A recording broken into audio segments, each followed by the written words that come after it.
ನಮಸ್ಕಾರ. ಹಳೆ ಬೆಡ್ಶೀಟ್ಗಳು, ಉಲ್ಲಂದು ತುಂಬ ಹಳೇದಾಗಿರೋ ಬೆಡ್ಶೀಟ್ ಆಗಿರಲಿ, ಇಲ್ಲ ಟವಲ್ಲು, ಮಕ್ಕಳದು ಇಲ್ಲ ದೊಡ್ಡವ್ರದ್ದೇ ಸ್ವೆಟರ್ಸ್ ಅಂತೂ ಸಾಮಾನ್ಯವಾಗಿ ಹಳೇದಿದ್ದೇ ಇರುತ್ತಲ್ಲ, ನೀವು ಯಾವುದಾದ್ರೂ ತಗೋಬೋದು. ನಾನು ಬೆಡ್ಶೀಟ್ ತಗೊಂಡಿದ್ದೀನಿ ನೋಡಿ. ಇದು ಹಳೆಯ ಬೆಡ್ಶೀಟು, ಒಂದು ಸೈಡ್ ಸ್ವಲ್ಪ ಹರಿದೋಗಿತ್ತು. ಈ ಬೆಡ್ಶೀಟ್ದು ನಾನು ಸೈಡ್ಸ್ ಕಟ್ ಮಾಡ್ತಾ ಇದ್ದೀನಿ. ಸೇಮ್ ಹಿಂಗೆ ಕಟ್ ಮಾಡ್ಕೊಬಿಟ್ಟು ನೀವು ಡಬಲ್ ಫೋಲ್ಡಿಂಗಲ್ಲಿ ಇಕ್ಕೋಬೇಕು. ಡಬಲ್ ಫೋಲ್ಡಿಂಗಲ್ಲೇ ಮಾರ್ಕ್ ಮಾಡ್ಕೊತಾ ಇದ್ದೀನಿ. 5.5 ಇಂಚು ಉದ್ದ, 10.5 ಇಂಚು ತಗೋಬೇಕು. ಅಗಲ 5.5 ಆದರೆ ಉದ್ದ 10.5 ಮತ್ತು ಕಟ್ ಮಾಡ್ಕೋಬೇಕು ನೋಡಿ. 5.5 ಈ ಥರ ಇಂಚು ನಾನು ಮಾರ್ಕ್ ಮಾಡ್ಕೊಂಡಲ್ಲ, ಸೇಮ್ ಹಿಂಗೆ ವಿಡಿಯೋದಲ್ಲಿ ನೀವು ನೋಡಿದ್ರಿ ಈ ಥರ ಮಾರ್ಕ್ ಮಾಡಿಕೊಂಡು ಪೆನ್ಸಿಲಲ್ಲೋ ಪೆನ್ನಲ್ಲಿ ಇಲ್ಲ ಚಾಕ್ ಪೀಸಲ್ಲಾಗಲಿ ಬಿಡಿ, ಮಾರ್ಕ್ ಮಾಡಿಕೊಂಡು ಕರೆಕ್ಟಾಗಿ ಡಬಲ್ ಫೋಲ್ಡಿಂಗಲ್ಲೇ ಕಟ್ ಮಾಡ್ಕೋಬೇಕು. ನನ್ನ ಬೆಡ್ಶೀಟು ಡಬಲ್ ಫೋಲ್ಡಿಂಗ್ ಇದೆ, ಸೇಮ್ ಇದೇ ಥರನೇ ಕಟ್ ಮಾಡ್ಕೊಬಿಡಿ ನೋಡಿ. ತೋರಿಸ್ತೀನಿ. ಮತ್ತು ಫಸ್ಟ್ ಕಟ್ ಮಾಡಿದ್ರಲ್ಲ, ಇದನ್ನು ಮತ್ತೆ ಬೆಡ್ಶೀಟ್ ಮೇಲೆ ಇಟ್ಬಿಟ್ಟು ಸೇಮ್ ಇನ್ನೂ ಒಂದು ಇದೇ ಥರನೇ ಕಟ್ ಮಾಡ್ಕೊಬಿಡ್ಬೇಕು. ಎಲ್ಲ ಸೈಡಿಂದ ಈಕ್ವಲ್ ಆಗಿರೋ ಥರ ನೀಟಾಗಿ ಕಟ್ ಮಾಡ್ಕೊಬಿಡಿ ನೋಡಿ. ವಿಡಿಯೋದಲ್ಲಿ ನಾನು ತೋರಿಸ್ತಾ ಇದ್ದೀನಲ್ಲ, ಸೇಮ್ ಇದೇ ಥರನೇ ಕಟ್ ಮಾಡ್ಕೊಬಿಟ್ಟೆ ನಾನು ಕೂಡ. ಈಕ್ವಲ್ ಆಗಿ ಕಟ್ ಮಾಡಿದ್ದಾದಮೇಲೆ ನೀವೊಂದು ಚಿಕ್ಕ ಬಟ್ಲಾದರೂ ತಗೋಬೋದು, ಇಲ್ಲ ಅಂದರೆ ಶೆಲ್ಲೋ ಟೇಪ್ ಬರುತ್ತಲ್ಲ ದೊಡ್ಡದು. ನಮ್ಮ ಮನೇಲಿ ಶೆಲ್ಲೋ ಟೇಪ್ದಿತ್ತು, ಇದನ್ನೇ ತಗೊಂಡಿದ್ದೀನಿ. ನಮ್ಮ ಮನೇಲಿ ಇಲ್ಲ ಅನ್ನೋರು ಚಿಕ್ಕ ಬಟ್ಲು ತಗೊಂಡು ಈ ಥರ ಇಟ್ಬಿಟ್ಟು ಮಾರ್ಕ್ ಮಾಡ್ಕೊಳ್ಳಿ ಮುಂದೆ. ಮತ್ತು ಇದನ್ನು ಕರೆಕ್ಟಾಗಿ ನೀವು ಮಾರ್ಕ್ ಹೆಂಗೆ ಮಾಡಿರ್ತೀರೋ ಕಟ್ ಮಾಡ್ಕೊಬಿಡಬೇಕು. ಹಿಂದೇನು ಸೇಮ್ ಇಟ್ಬಿಟ್ಟು ಪೆನ್ಸಿಲಲ್ಲೋ ಪೆನ್ನು ಇಲ್ಲ ಚಾಕ್ ಪೀಸಲ್ಲಿ ಯಾವುದ್ರಲ್ಲನ್ನಾಗಲಿ ಮಾರ್ಕ್ ಮಾಡ್ಕೊಳ್ಳಿ ಮೊದಲು. ಮಾರ್ಕ್ ಮಾಡಿಕೊಂಡು ಇದನ್ನು ಅಷ್ಟೇ ಸೇಮ್ ನೀವು ಮಾರ್ಕ್ ಹೆಂಗೆ ಮಾಡ್ಕೊಂಡಿರ್ತೀರಲ್ಲ ಸೇಮ್ ಹಂಗೆ ಕಟ್ ಮಾಡ್ಕೊಬಿಡ್ಬೇಕು ನೋಡಿ. ನಾನು ಪೆನ್ಸಿಲಲ್ಲಿ ನೀಟಾಗಿ ಮಾರ್ಕ್ ಮಾಡ್ಕೊಬಿಟ್ಟೆ. ಇದನ್ನು ಸೇಮ್ ಮಾರ್ಕ್ ಹೆಂಗೆ ಮಾಡೋದು ನಾನು ತೋರಿಸಿದ್ದೀನಲ್ಲ, ನೀವು ಒಂದ್ಸತಿ ಮಾಡೋವಾಗ ವಿಡಿಯೋನ ಕರೆಕ್ಟಾಗಿ ನೋಡಿದ್ದೀರಿ ಅಂದರೆ ನಿಮಗೆ ಗೊತ್ತಾಗುತ್ತೆ. ಮತ್ತು ಹಿಂದೇನು ಕಟ್ ಮಾಡಿಬಿಡ್ತಾ ಇದ್ದೀನಿ. ಸೇಮ್ ಹಿಂಗೆ ಕಟ್ ಮಾಡಿಬಿಟ್ಟಿದ್ದಾದಮೇಲೆ ನಾನು ಓಪನ್ ಮಾಡಿ ತೋರಿಸ್ತೀನಿ ನೋಡಿ.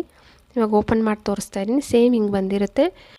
ಮೊದಲು ನಾವು ಇನ್ನೂ ಒಂದು ಪೀಸ್ ಕಟ್ ಮಾಡಿಟ್ಟಿರ್ತೀವಲ್ಲ, ಆ ಪೀಸ್ನ ಅದ್ರ ಮೇಲೆ ಇಡಬೇಕು. ವಿಡಿಯೋದಲ್ಲಿ ನಾನು ತೋರಿಸ್ತಾ ಇದ್ದೀನಲ್ಲ, ಸೇಮ್ ಹಿಂಗೆ ಇಟ್ಬಿಟ್ಟು ಎಕ್ಸ್ಟ್ರಾ ಕಾಣಿಸ್ತಾ ಇದೆಯಲ್ಲ, ಇವಾಗ ನಿಮಗೆ ಕೆಳಗಡೆ ಇಟ್ಟಿರೋದು ಎಕ್ಸ್ಟ್ರಾ ಕಾಣಿಸ್ತಾ ಇದೆಯಲ್ಲ, ಎಕ್ಸ್ಟ್ರಾ ಇರೋದನ್ನು ಕಟ್ ಮಾಡಿಬಿಡಿ. ವಿಡಿಯೋದಲ್ಲಿ ನಾನು ತೋರಿಸ್ಕೊಟ್ಟಂಗೆ ಸೇಮ್ ಕಟ್ ಮಾಡ್ಕೊಬಿಡ್ಬೇಕು ನೋಡಿ. ನಾನು ಕೆಳಗಡೆದು ಕಟ್ ಮಾಡಿ ತೋರಿಸ್ತಾ ಇದ್ದೀನಿ. ಇದು ತುಂಬ ಸುಲಭ. ನಿಮಗೆ ಇವಾಗ ಹಳೆ ಬೆಡ್ಶೀಟ್ ಇರುತ್ತಲ್ಲ, ಹಳೆ ಬೆಡ್ಶೀಟ್ನು ನೀವು ಈ ಥರ ರೀಯೂಸ್ ಮಾಡ್ಕೊಬಿಡ್ಬೋದು ನೋಡಿ. ಕಟ್ ಮಾಡಿದ್ದಾದಮೇಲೆ ನಾನು ಇಂಚು ತೋರಿಸ್ತಾ ಇದ್ದೀನಿ. 5.5 ಇಂಚು ನಾನು ತಗೊಂಡಿದ್ದಲ್ಲ, 5.5 ಇಂಚ್ ಅಂದರೆ ಮಧ್ಯಕ್ಕೆ ಕರೆಕ್ಟಾಗಿ ಮಧ್ಯಕ್ಕೆ 4 ಇಂಚು ತಗೋಬೇಕು. ಮಾರ್ಕ್ ಮಾಡ್ಕೊತಾ ಇದ್ದೀನಲ್ಲ, ಸೇಮ್ ಮಧ್ಯಕ್ಕೆ ಬರುತ್ತೆ. ಅಂದರೆ 2.5 ಇಂಚ್ ಇರುತ್ತೆ. 5 ಇಂಚ್ ನಾವು ತಗೊಂಡಿದ್ರೆ ಅದನ್ನು ನೋಡ್ಕೋಬೇಕು ನೀವು. ಕರೆಕ್ಟಾಗಿ ಮಧ್ಯಕ್ಕೆ ಬಂದಿದೆ. 4 ಇಂಚು ಉದ್ದ ಮಾರ್ಕ್ ಮಾಡ್ಕೊಬಿಟ್ಟೆ. ಮತ್ತು ಕೆಳಗಡೆ ಸುಮ್ಮನೆ ಪೆನ್ಸಿಲಲ್ಲಿ ಈ ಥರ ಮಾರ್ಕ್ ಮಾಡಿಕೊಂಡು ಹೊಲಿಗೆ ಹಾಕ್ಕೊಂಬರ್ಬೇಕು ನೋಡಿ. ನಾವು ಮಿಷಿನಲ್ಲಿ ಕರೆಕ್ಟಾಗಿ ಹೊಲಿಗೆ ಹಾಕ್ಕೊಂಬರ್ತಾ ಇದ್ದೀವಿ. ನಾನು ಹೆಂಗೆ ತೋರಿಸಿದ್ನಲ್ಲ ಸೇಮ್ ಹಿಂಗೆ ಹೊಲಿಗೆ ಹಾಕ್ಕೊಂಡು ಬಂದಮೇಲೆ ಇದನ್ನು ತಿರುಗಿಸ್ಬಿಡಿ ಕರೆಕ್ಟಾಗಿ. ನಾನು ವಿಡಿಯೋದಲ್ಲಿ ತೋರಿಸ್ತಾ ಇದ್ದೀನಲ್ಲ, ಈ ಥರ ತಿರುಗಿಸ್ಬೇಕು ನೀವು ಕೂಡ. ಕೈಯಲ್ಲಿ ಹಿಂಗೆ ಇಟ್ಕೊಂಡು ಹಿಂಗೆ ತಿರುಗಿಸಿದ್ದೀರಿ ಅಂತಂದರೆ ಈ ಥರ ಬರುತ್ತೆ. ಎರಡು ಫಸ್ಟದೊಂದು ಪೀಸ್ ಬಟ್ಟೆ ಪೀಸ್ ಇದೆ, ಎರಡೂ ಪೀಸ್ನೂ ಸೇಮ್ ಇದೇ ಥರನೇ ನೀವು ಹೊಲಿಗೆ ಹಾಕ್ಕೊಂಬರ್ಬೇಕು. ಹೊಲಿಗೆ ಹಾಕ್ಕೊಂಡು ಬಂದಮೇಲೆ ಮತ್ತು ನಮಗಿನ್ನೂ ಎಕ್ಸ್ಟ್ರಾ ಬಟ್ಟೆ ಬೇಕು. ನಿಮಗೆ ಯಾವ ಸೈಜ್ ಬೇಕು, ನಾನು ನನ್ನ ಮಗಳ ಸೈಜ್ ನನಗೆ ಬೇಕು, ಅವಳದು ಕರೆಕ್ಟಾಗಿ ಚಪ್ಪಲಿದು ಮಾರ್ಕ್ ಮಾಡ್ಕೊತಾ ಇದ್ದೀನಿ. ನೀವು ಚಪ್ಪಲಿ ಆದರೂ ತಗೋಬೋದು, ಇಲ್ಲ ಶೂ ಒಳಗಡೆ ಈ ಥರ ಬಂದಿರುತ್ತಲ್ಲ ಇದನ್ನಾದರೂ ತಗೊಂಡು ಮಾರ್ಕ್ ಮಾಡ್ಕೊಳ್ಳಿ. ನಿಮಗೆ ಯಾರ್ದು ಬೇಕು, ಇಲ್ಲ ನಿಮ್ಮದೇ ಸೈಜ್ ಬೇಕಂದರೆ ನಿಮ್ಮ ಸೈಜು, ಇಲ್ಲ ನಿಮ್ಮ ಮಕ್ಕಳದು ಬೇಕಂದರೆ ಮಕ್ಕಳದು ಯಾವ್ದು ಬೇಕೋ ಅದು ತಗೋಬಿಡಿ. ನಾನು ನನ್ನ ಮಗಳ ಸೈಜು ನೋಡಿ ಕರೆಕ್ಟಾಗಿಟ್ಟು ಮಾರ್ಕ್ ಮಾಡಿಕೊಂಡು ಕಟ್ ಮಾಡ್ಕೊತಾ ಇದ್ದೀನಿ. ಇದನ್ನು ಡಬಲ್ ಫೋಲ್ಡಿಂಗಲ್ಲೇ ಕಟ್ ಮಾಡ್ಕೋಬೇಕು. ನಮಗೆ 2 ಪೀಸ್ ಬೇಕಲ್ವಾ, ಡಬಲ್ ಫೋಲ್ಡಿಂಗಲ್ಲೇ, ಸಿಂಗಲ್ ಮಾಡ್ಕೋಬಾರ್ದು, ಸ್ವಲ್ಪ ದಪ್ಪ ಬರಬೇಕಲ್ವಾ. ಡಬಲ್ ಫೋಲ್ಡಿಂಗಲ್ಲಿ ಕಟ್ ಮಾಡ್ಕೊಬಿಟ್ಟೆ ನಾನು. ಇದನ್ನು ಕೆಳಗಡೆ ಇಟ್ಬಿಟ್ಟು ಇದ್ರ ಮೇಲೆ ನೀವು ಫಸ್ಟೇ ಹೊಲ್ದಿರ್ತೀರಲ್ಲ ಅದನ್ನು ಅದ್ರ ಮೇಲೆ ಇಟ್ಟು ನೋಡಿ ತೋರಿಸ್ತಾ ಇದ್ದೀನಿ. ಕರೆಕ್ಟಾಗಿ ಅಲ್ಲಿ ಹೊಲಿಗೆ ಹಾಕ್ಕೊಂಬಂದರೆ ಇದು ರೆಡಿ ಆಯಿತು. ಇದನ್ನು ಇವಾಗ ನೇರವಾಗಿ ತಿರುಗಿಸ್ಬಿಡಿ. ತುಂಬ ಸುಲಭ.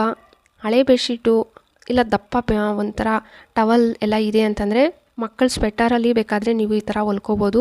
ಇವಾಗ ಚಳಿಗಾಲಕ್ಕಿಂತೂ ತುಂಬ ಚೆನ್ನಾಗಿರುತ್ತೆ ಮಕ್ಕಳಿಗೆ. ನಿಮಗೆ ನೋಡಿ, ನಾನು ನನ್ನ ಮಗಳಿಗೆ ಹೊಲ್ದಿದ್ದೀನಿ, ಅವಳಿಗೆ ಪರ್ಫೆಕ್ಟಾಗಿ ಬಂದಿದೆ, ಕರೆಕ್ಟಾಗಿ ಸೈಜು.